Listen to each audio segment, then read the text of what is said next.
At this point, our discussion of gene expression has been situated within bacterial and archaeal cells primarily. Mostly, we've been focusing on processes that are well typified in bacteria, and we haven't really contrasted them with what might be going on in a eukaryotic cell.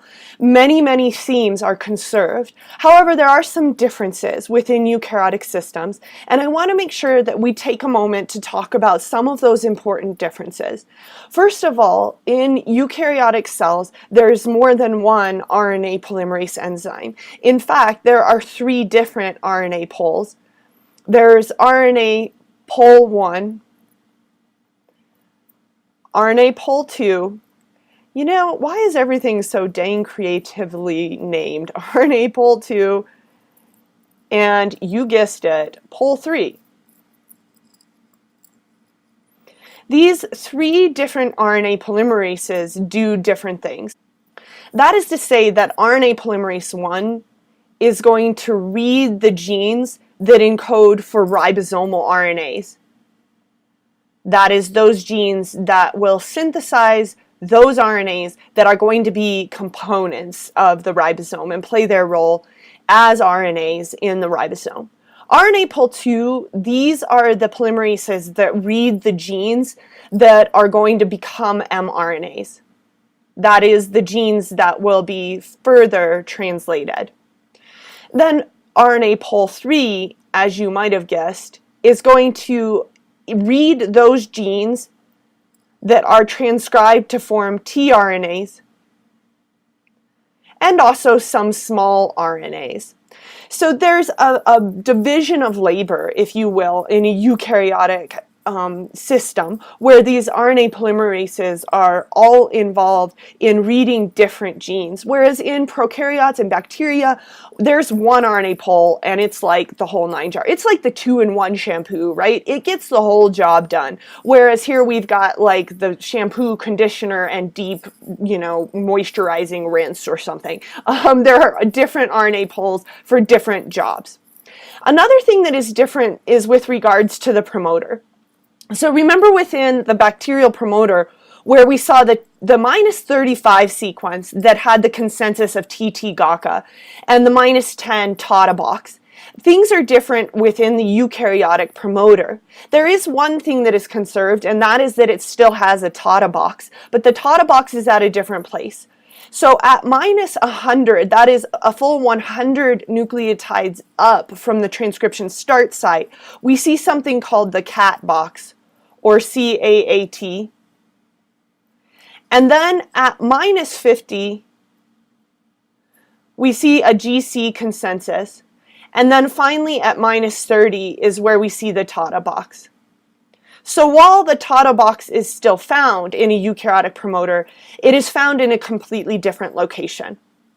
Some other things that are different about eukaryotic mRNAs include the way in which they are protected from degradation and or in which translation of a transcript is enhanced. So eukaryotic mRNAs are more often modified after transcription. That is, after the mRNA gets made, it gets something put onto it. It will often get something put on at both ends. That is, at both the 5' terminus and the 3' terminus, it will be modified. The 5' modification is a cap. This cap is a methylated guanine residue. It's 7-methylguanosine. And this methylated guanine derivative does a couple of things. One, it's protective, but also it tends to enhance binding of the translation initiation complex, so it enhances translation of that transcript. On the other side of the mRNA, there is what's called a poly-A tail. That is, there might be like 200 adenine residues all lined up at the very end, the 3' end of that mRNA. You might already, thinking back to my cheesy drawing of the yellow Pac-Man enzyme, be understanding the value of polyadenylation. If this Pac-Man enzyme finds 200 adenines at the end of an mRNA, man, it's going to chew and chew and chew on adenines, and it's never going to get to the coding region of that mRNA. So polyadenylation is very, very protective. The 200 adenines are what would serve as protection to the coding region in that they're found in the non-translated trailer region. Now, 5' caps are basically never seen in prokaryotic systems. Polyadenylation is occasionally seen in some cyanobacteria, for example, but these are pretty unique to eukaryotic cells. And these modifications help to stabilize the transcript, protecting it from degradation. They also help to enhance translation, making those regions more accessible, recognizable to the ribosome and other components of the initiation complex. Now, I want you to come back again to the extra credit that you're mulling over. Remember, this is all going to come to me at the very end of all of the series of vodcasts. In this extra credit, we've been thinking a lot about differences between prokaryotic and eukaryotic cells. And we've been talking about the fact that Rho enzyme doesn't usually terminate transcription in eukaryotic cells. We've talked a lot about the fact that Rho enzyme is typically not going to terminate transcription within prokaryotic cells. And we've also talked about the fact that there are compartmentation differences. So here's where I want you to further that extra credit discussion. And I want you to tell me why it might be more important to protect a eukaryotic mRNA from degradation using a 5' cap and a polytail than it might be to protect a prokaryotic mRNA. Thinking again about compartmentation. So adding on to that elongating extra credit, we can say that, right? We've been talking so much about initiation, elongation, and termination. So hopefully you've initiated your answers. You're starting to elongate them. And when we hit the last vodcast, you will terminate and send via email. Let's talk about another quintessential difference in eukaryotic systems. In eukaryotes, there tends to be within the mRNA both coding and non-coding regions. That is exons and introns. The exons are the coding sequences. The introns are the intervening sequences. This is not something we usually see in most prokaryotes. There are some exceptions in some archaea and some cyanobacteria, but for the most part, this is not something that we see being typical of prokaryotic cells. Both exons and introns are going to be found inside of the mRNA. That is, from the DNA to the RNA, or during transcription, the DNA of the intron DNA is transcribed, but that intron DNA is not translated. So what that means is that the intron RNA has to be cleaved out of what we call the precursor mRNA before you make a mature mRNA that can be translated. So both introns and exons are found in the precursor mRNA, but they have to be removed by splicing. Now, to either side of introns, there are some recognizable sequences, some GU and AG sequences to the sides of the introns that are recognizable. But the coolest thing is what they are recognizable to. That is to say that the particular components that do the action of the scissoring out, those that come in and literally cut out the intron. So here are scissors coming in and cleaving out the introns. So the scissors of the introns are actually something called SNRPs. This is like my favorite thing ever, SNRPs.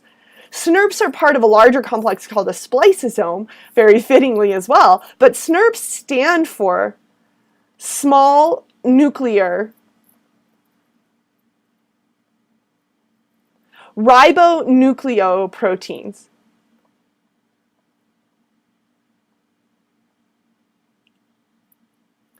Small nuclear ribonucleoproteins. SNRPs clip out introns. So from here on out, if you ever want 1 point of extra credit on an upcoming exam, If you tell me what SNRPs do right next to your name on your exam, I won't accept it anywhere else on the exam. I will give you a point of extra credit because SNRPs are just rad, and it makes me happy whenever I see them. So not a bad way to start exam grading. So introns get spliced out, and that makes mature mRNA, and that mature mRNA can now be very fully read and translated by the ribosome. So here are some of the highlighting differences between eukaryotic and prokaryotic gene expression. One quick note that I want to make is that for many, many years we thought that introns were purely junk DNA, and in fact they actually warranted that term, junk DNA. We now understand that they probably have some functions, including, for example, enhancing processes of expression. So we maybe we're remiss to call them junk, in fact. Now that we're feeling solid about our understanding of gene expression, we can turn our attention to regulation of gene expression. Regulating genes is really, really important because it doesn't make sense to spend a lot of energy making gene products that are not needed at all in the cell. In fact, I like to joke that that would make about as much sense as knitting a wool stocking cap when you're in Hawaii. Why would you put the energy into making something that you're absolutely never going to use? So the same is true of genes, in that there's no point in turning on genes and expressing them and putting the energy in the processes of transcription and translation if those gene products are not necessary. One of my students likes to make fun of me, and we've kind of talked about Caleb before. He's the one who was vying for extra credit for you guys, but he made me this picture when he went to Hawaii last year, and he says on this picture, I'm going to show you in a minute, he says, Rachel said that genes are regulated to conserve energy. Not regulating makes as much sense as knitting a hat in Hawaii. And he says, take that, Rachel. So here is Caleb presumably knitting a wool stocking cap in Maui. Doesn't necessarily make a whole lot of sense, but at least he's returning back to Wyoming where he's going to use that wool stocking cap. So let's mention then that some genes are always turned on. People like that, right? Some genes are not regulated. That is, they're always active. We actually call those constitutively expressed. So if they are constitutively expressed, it means that they are always active and they aren't turned off at certain times or turned on at other certain times. So they're always being made. The products of the genes are always being made. And this makes sense for certain gene products. If you think about the idea of genes that encode for tRNAs, tRNAs are always needed in any cell that is actively expressing genes, any kind of genes. So those would be constitutively expressed genes. So anything that's involved in what we like to call housekeeping processes generally tend to be constitutively expressed. On the flip side, some genes are usually turned off, but if the right environmental conditions present themselves, then they will be induced. So that is usually turned off, but inducible. These are inducible genes. On the flip side, we can have the opposite, usually turned on, but there are just certain environmental conditions that lead to repression. So induction versus repression. These are going to be terms that come back again and again. I wanted to use our plasmid as a good example of a plasmid on which we see both constitutive expression and induction. So we asked the question down here on the plasmid, which gene or genes is our constitutive and which gene is inducible. So notice that the beta-lactamase gene, the gene encoding for antibiotic resistance, remember how that was constitutive. No matter what, if a cell took up the plasmid, it would express antibiotic resistance. So the beta-lactamase enzyme was always being produced. The beta-lactamase gene is constitutive. The same was true of Ara-C, always making that regulatory protein, but GFP was under control of an inducible promoter. That is to say that GFP was really only ever turned on when arabinose was present in the culture medium. So arabinose was serving as the inducer of expression of the green fluorescent gene. Okay, now that we've seen an example, let's talk about the two ways in which, well, let's talk about multiple ways in which genes can be regulated, but two of the ways we are already beginning to understand from our previous experience. So these first two ways in which genes can be regulated is quite simply by promoter sequence. Remember how we talked about the strongest or most ideal promoter sequence being TT-GACA and TATA-AT. And the closer to that ideal sequence, the more frequency with which that gene product downstream was transcribed. So we can practice yet again and looking at these different promoter sequences and recognizing the differences from ideal. And just going ahead and highlighting those differences. TT-GACA, TATA-AT, quite a few differences in that first promoter, but this one here, TT-GACA, TATA-AT, this is a very strong promoter. So it looks like, as of yet, this is the strongest. TT-GACA, TATA-AT, so stronger than that. TT-GACA, TATA-AT. So yes, the second one is going to be the most frequently transcribed. This is one way in which gene expression is controlled. That is, the way in which basal level expression can either be amplified or decreased is based upon promoter sequence. But in terms of thinking about something like the GFP gene, remember that the regulatory C or Reg C protein bound upstream of GFP and literally blocked the expression of that gene under certain environmental conditions. That is, environmental conditions in which the sugar arabinose was lacking. So this is a different kind of regulation than promoter sequences, and in fact, it's literal binding of proteins to the sequence. So modulation of expression with DNA binding proteins is the second method that we've sort of become familiar with. So DNA binding proteins can bind upstream of the gene to be transcribed and either block or enhance transcription. That is, these DNA binding proteins can either be activators or repressors. So activators enhance, repressors block. Let's look at that in a picture because, as always, a picture says 1,000 words, and begin with repressors. So repressors are going to block expression of the downstream genes. They're literally going to be roadblocks getting in the way of the RNA polymerase enzyme, blocking the road and not letting it through. And so we might recognize that the repressors bind to a binding site that is just to the right of promoter sequences, and thus in doing so, they physically, literally block any kind of progression that RNA polymerase could make down that transcript. So repressors exert negative control on gene expression by blockage. They bind to sites called operators. Operators are just downstream of promoter sequences and literally physically block the expression of genes that would then be downstream of the operator sequence. So on the flip side, activators will enhance the expression. It's really easy to see how a repressor can literally get in the way. So a repressor binds to an operator, RNA polymerase binds at the promoter, and literally the repressor blocks progression of that RNA polymerase enzyme. It's a lot harder to understand how an activator could enhance positive control, opening up the transcript for further expression. But that is actually quite literally what it does, is to open up the promoter, better enabling RNA polymerase to get to that promoter and to express the downstream genes.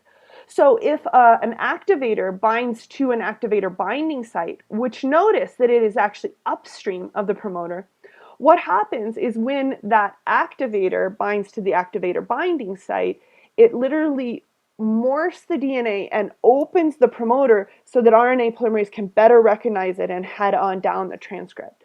So this is the physical changing in the DNA, again, that actually does lead to an activation of expression. Cool. So repressors block, activators enhance. That's pretty easy, right? We can say, okay, DNA binding proteins that are repressors, this is what they do. DNA binding proteins that are activators, this is what they do. But guess what? Things get a lot harder when I tell you that repressors and activators are allosteric proteins. So I'm hoping that some of you are remembering what that means. I bet Patricia, we talked about this the other day in office hours, the idea that allosteric proteins have effector sites. So that means that a repressor has an effector site, and the effector molecule can either enhance or decrease the ability of a repressor to bind an operator. Same deal with activators. The effector molecule can bind to the activator and either enhance or decrease its ability to bind to the activator binding site.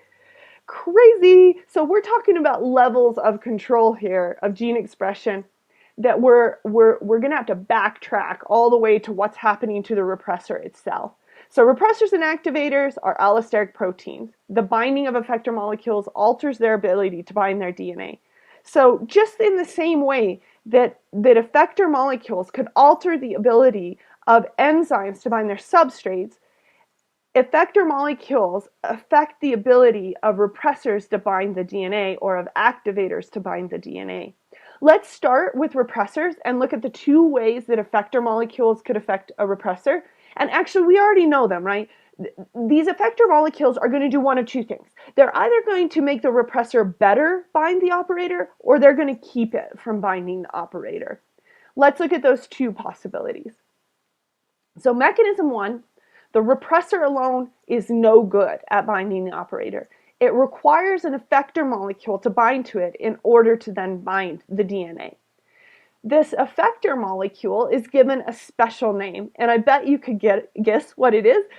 If it increases the ability of the repressor to repress, you might guess at some possible names for it, but the name that is used is co-repressor.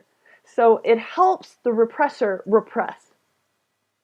Here we have a cartoon, one of my super famous B-rate cartoons, where you've got this repressor that isn't any good at binding the operator alone. So incoming repressor, absolutely ineffective at binding the operator and denied, right?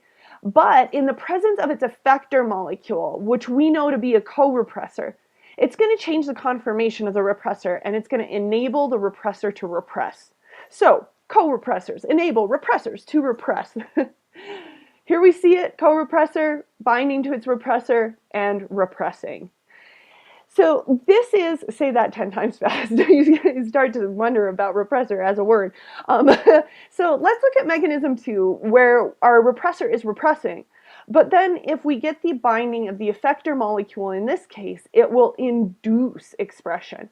That is to say that it will keep the repressor from repressing. And remember, because repressors exert negative control, if something binds to it and keeps it from repressing, that's actually inducing expression. So it's lifting repression and therefore inducing expression. So we call this kind of effector molecule an inducer.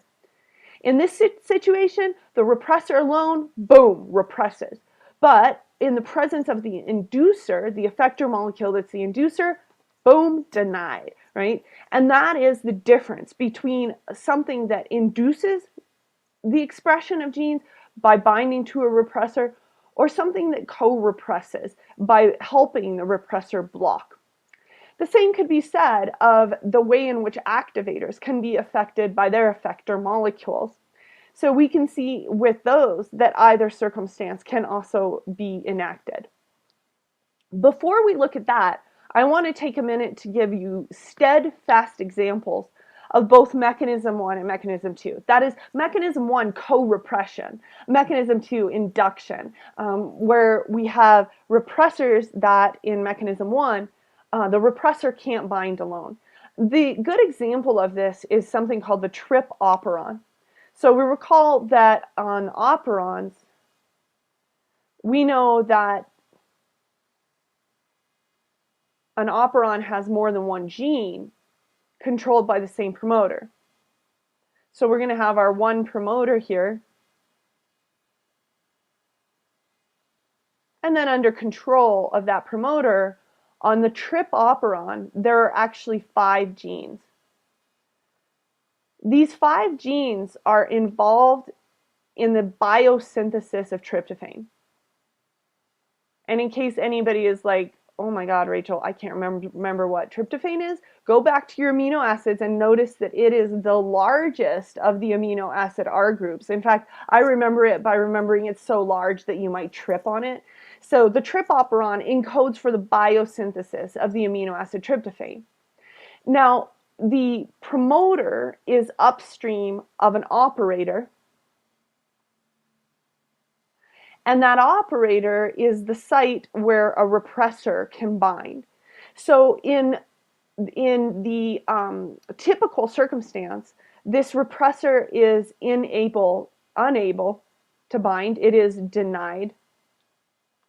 But in the presence of tryptophan, so if you take the repressor plus tryptophan, tryptophan binds to the repressor. So I'm just gonna show this tryptophan as a green, because it's kind of a green dot. So we're gonna add the repressor plus tryptophan, and now we've changed the conformation of the repressor as it's bound to tryptophan. Tryptophan is going to act as the co-repressor, now enabling that repressor to bind to the operator and repress. So tryptophan is serving to inhibit the expression of the genes that make it. That makes a lot of sense. This is like the ultimate feedback inhibition. This is going all the way back to the level of the gene, taking it all the way back and really inhibiting the biosynthesis of tryptophan by stopping the production of the very enzymes that are on that biosynthetic or anabolic pathway. So tryptophan serving as the co-repressor for the genes that encode for its own synthesis. Pretty cool. Let's write that down. So essentially on the trip operon, 5 enzymes that catalyze for tryptophan synthesis. Tryptophan itself serves as the co-repressor. We can see an example of mechanism 2 on another operon. This one may sound familiar to all of you. This is the lac operon. So on the lac operon, rather than there being 5 genes under control of the same promoter, we actually have 3 genes. So genes 1, 2, and 3, all controlled by the same promoter. And then also we see an operator here. However, what's different here is that the repressor alone does bind and repress. But in the presence of lactose, so plus lactose, in fact, it's actually a derivative of lactose that does this. But plus lactose, this is going to cause conformational changes in the repressor when it binds to lactose. We'll show it as a black dot here. This is going to stop the repressor from being able to repress. So boom, denied, and that is inducing expression of the genes. Now this makes sense because genes 1, 2, and 3 on the lac operon encode for the enzymes that degrade lactose. And it really only makes sense to degrade lactose when lactose is there, right? Again, this is an energy thing. Don't make the enzymes that degrade a sugar that is simply not present in that environment. It doesn't make any sense at all. So making sure that only when lactose is present in that environment are the genes that degrade it made. So this is a pretty sensical example of mechanism 2, induction. The lac operon encodes for proteins required to degrade lactose. The repressor normally binds to the operator, blocking transcription. However, when lactose is present, a derivative of this disaccharide binds the repressor and it acts to induce transcription. It's about that time where we better end lecture here for today, but I want you to get jazzed on complex gene regulation and thinking about the idea that maybe we could see a situation where a construct that is an operon could be controlled by not only an operator but also an activator binding site. So both a repressor and an activator would be pertinent in allowing expression of the genes on these types of operons. So wrap your mind around that one and get jazzed for next time.